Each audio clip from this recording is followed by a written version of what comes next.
Hi everybody, this is Big Papa Grump from the Board of Doom, and this is your wrestling recap.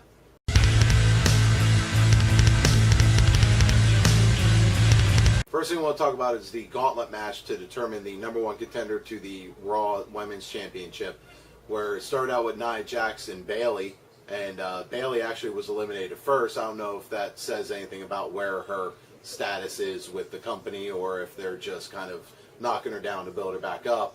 Then Nia Jax went through basically everybody. She went through Mickie James, then she went through Dana Brooke, then she went through Emma, and then we got to Sasha Banks.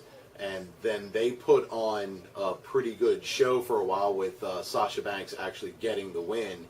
I like the ring psychology in that part of the match because Nia Jax kept throwing Sasha Banks out and then throwing Sasha Banks out, and over again with the demanding the ref that she counter out. Sasha Banks kept coming in and got her with, she's used it a couple times before, but her modified bank statement, and got Nia Jax to tap.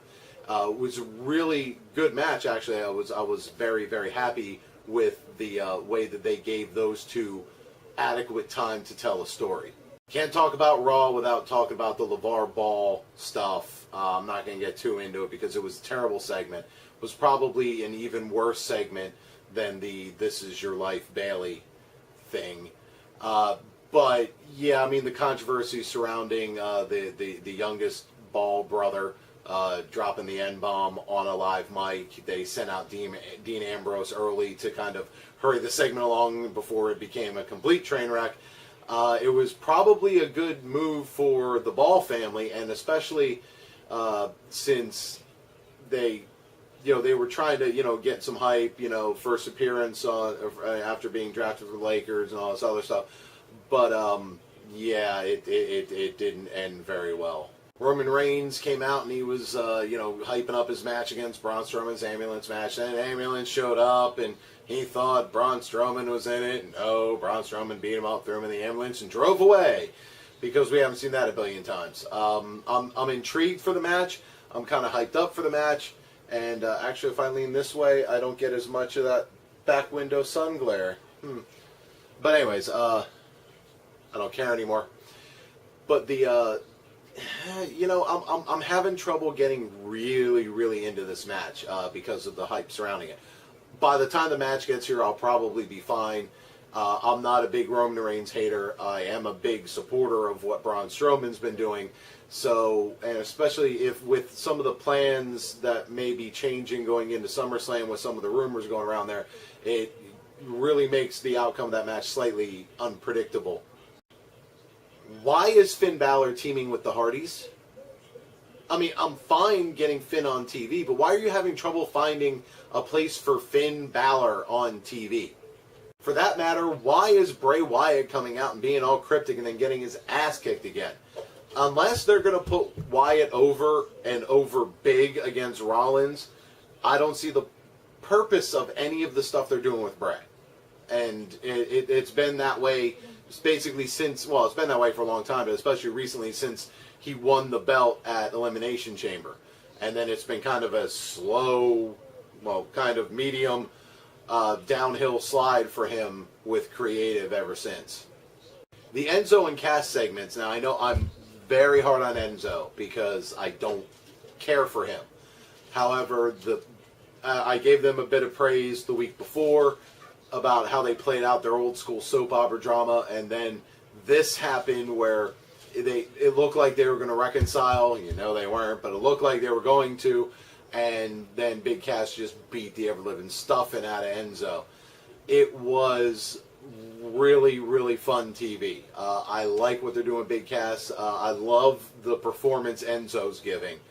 And, yeah, we'll see how it plays out if the feud, actually the match itself actually lives up to the hype. But so far I'm intrigued, and I'm actually for the first time in a long time, probably for the first time since around when Triple H was the champ, interested in Enzo and Cass. So, and then of course you had the Brock Lesnar Samoa Joe thing where Samoa Joe put him in the Coquina clutch, didn't quite get him out, but that's kind of part of the storytelling. But Samoa Joe looked like a threat to Brock Lesnar for the first time. Really, like, we got to see them kind of more hands-on this time, and I was digging it.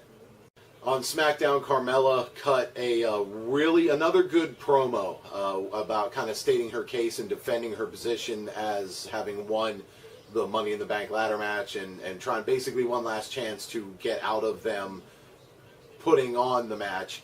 And then they kicked Ellsworth out of the building. You knew that wasn't going to last because no one ever stays out of the building. And then, and the Money in the Bank ladder match itself was done really well. Carmella winning again, this time legit, was the right choice. I thought that that the Ellsworth part, Ellsworth getting back involved, but Becky Lynch kind of cutting him off at the pass, and then Carmella kind of using Lynch's kind of stubbing her knee to, hitting her with a chair and then climbing up was brilliant. Charlotte got a lot to do in this one. They made Tamina look really strong. Natalya was kind of the odd woman out. She had a little bit of stuff to do, but she kind of got the short end of the stick this time around. I was a little surprised that Charlotte didn't factor into the end a little bit more, but, she can't be in the middle of everything all the time. Sorry, Golden Boy. But, and her versus Carmella could be an interesting feud. So, Becky Lynch versus Carmella could be an interesting feud. The Lana versus Naomi match was a little bit of a disappointment. In a way, you kind of wanted, okay, well, let's see what Lana can do this time around. And she looked like she was overconfident and underprepared, which is actually, if that's where they're going with this, that's perfect. Because she is a little underprepared. And if you add that, and she's a heel, so she's typically overconfident. So hopefully she'll get, built back up a little bit, give her some more time. She was thrust into the spotlight right away and then got knocked back down. And then if they build her back up, but, keep her on the peripheral, it could be very smart. She looks like she's got the potential to be a very good addition to the SmackDown women's roster. Hopefully they don't push too far too fast. Baron Corbin beating Sami Zayn, again, big deal, right? But you got to see a little bit of a different side of Baron Corbin where he's a little cockier, he's carrying the briefcase, which I was almost kind of hoping he wouldn't do, but it's kind of a requirement. And he, he beat Sami Zayn, and they're teasing the feud with Shinsuke. So with Shinsuke watching awkwardly on the monitor backstage. Hopefully Corbin could really benefit from getting, he's already been working with Zayn, he's already had a program with Styles, you put him in a program with Shinsuke, and he's worked with three of the best guys to have programs with on the roster. That says a lot about what they think of Baron Corbin's potential. Unfortunately, no Rusev, and really no Kevin Owens this time around. There was a bit backstage where they were setting up the Battle Royal to determine the number one contender for the next week, so other than that, and Owens and Styles were kind of funny together. So, but other than that, they kind of kept that on the down low. But a lot of that's going to have to do with John Cena's return as well. I think he's going to factor into it, and God, I hope he doesn't win. And really, the last thing I want to talk about is from NXT. I'm not going to do a whole NXT coverage thing because I don't want to step on anybody's flipping toes. But the Asuka versus Nikki Cross. Let's take a step back. It was a last woman standing match that Asuka kind of won at the last second because they just beat the ever-living stuffing out of each other.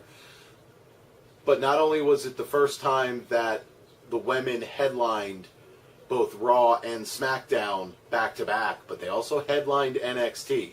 So this is a great week for the women's division because you had three really good matches to go with that. So it would have been a lot less meaningful had it been like, two crap matches and then a good one or something like that. But no, they were three really good matches with a bunch of really good performers, and it was nice to see that they didn't hype it up. Like, they didn't really even mention it. So that was kind of neat. So yeah, not a whole lot going on at ROH this week. New Japan's gonna be in Los Angeles starting, I think, tomorrow. So it's we'll be covering that next week, and hopefully it'll be a little bit more on ROH's side because there'll be some involvement with them in the New Japan series. So other than that, it's been a quiet week. It's probably going to be a very eventful week coming up because, like I said, we have John Cena's return, and They're trying to keep the audience focused on SmackDown on July 4th because it's usually the worst show of the year for whatever show is on July 4th. You know, it's a holiday. So, but like I said, John Cena's coming back. So that in and of itself isn't what should be the most exciting. But whenever something like that happens, they're going to add some few more things around it. And hopefully they'll do some of that with Raw. So we may get another really good couple of shows. Raw was kind of bland this week with some really good moments.